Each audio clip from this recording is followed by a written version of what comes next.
भटकल के सनसनीखेज खुलासे की एनआईए सूत्रों के हवाले से खबर यह है कि भटकल ने आईएसआई के शहर पर धमाके करने की बात कबूल ली है।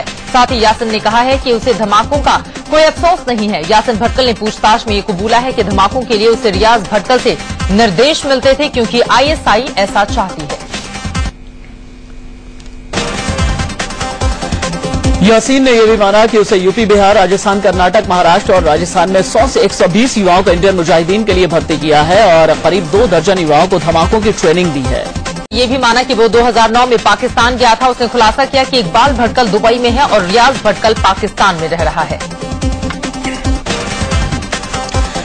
इंडियन मुजाहिदीन के आतंकी यासीन भटकल को एनआईए की टीम कुछ ही देर में दिल्ली लेकर आएगी। यहां भटकल और उसके सहयोगी असदुल्ला अख्तर को पटियाला हाउस कोर्ट में पेश किया जाएगा। इसके पहले कल देर रात यासिन को मोतिहारी से पटना लाया गया। कड़ी सुरक्षा के बीच भटकल को पटना के बीएमपी कैंप में रखा गया, जहां एनआईए ने उससे पूछताछ की। नेपाल बॉर्डर पर बिहार के रक्सौल से यासिन भटकल और उसके साथी असदुल्ला अख्तर को कल गिरफ्तार किया गया था। देश में कई बम धमाकों के मास्टरमाइंड और इंडियन मुजाहिदीन के आतंकी यासीन भटकल को एनआईए और बिहार पुलिस की टीम ने गिरफ्तार किया है। उसके साथ गिरफ्तार किया गया सहयोगी असदुल्ला अख्तर आजमगढ़ का रहने वाला है। बिहार पुलिस और एनआईए की टीम ने मिलकर नेपाल सीमा के पास रक्सौल में इन दोनों की गिरफ्तारी के लिए अपनी योजना के अनुसार कार्रवाई की गई, जिस दौरान 2 व्यक्तियों को नहर चौक रक्सौल के पास सुबह हिरासत में लिया गया।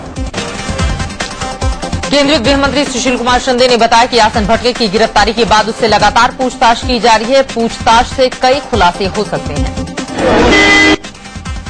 कल रात में यासीन भटकल हमारे इंटेलिजेंस एजेंसीज के सोर्सेज से पकड़ा गया है और अभी बिहार पुलिस के अंडर है, इंट्रोगेशन चला है।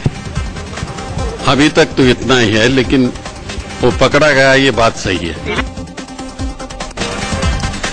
गृह राज्य मंत्री आरपीएन सिंह ने भटकल की गिरफ्तारी पर कहा है कि सरकार देश पर आतंकी हमले में शामिल लोगों के खिलाफ कार्रवाई को लेकर प्रतिबद्ध है। टुंडा और भटकल की गिरफ्तारी उसी का हिस्सा है।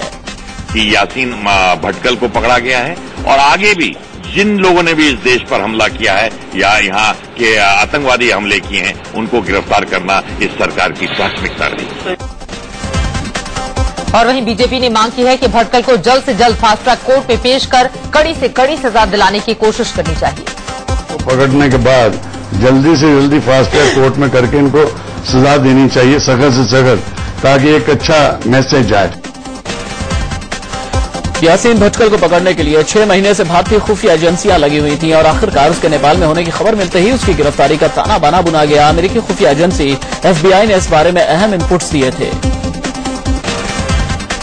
पिछले दिनों गिरफ्तार आतंकी अब्दुल करीम टुंडा की जानकारी के आधार पर ही यासिन भटकल गिरफ्तार हो पाया है। टुंडा ने नेपाल बॉर्डर पर भटकल के छिपने के 3 ठिकानों के बारे में बताया था। इसी जानकारी के आधार पर यासिन भटकल को दबोचा गया। पिछले कुछ सालों में देश में जितने भी धमाके हुए उसमें से ज्यादातर यासीन भटकल ने ही कराए हैं। माना जा रहा है कि यासीन भटकल 10 प्रमुख धमाकों का सूत्रधार है। यासीन भटकल और उसके खिलाफ देश के 12 राज्यों में केस दर्ज है। हाल ही में बोधगया ब्लास्ट में भी यासीन भटकल मुख्य आरोपी है। बताया जा रहा है कि यासिन और रियाज भटकल त्योहारों के दौरान दिल्ली, मुंबई समेत देश के कई शहरों में सीरियल ब्लास्ट की प्लानिंग कर रहे थे। यासिन तो पकड़ में आ गया, लेकिन रियाज खुफिया एजेंसियों के हाथ से बच निकला।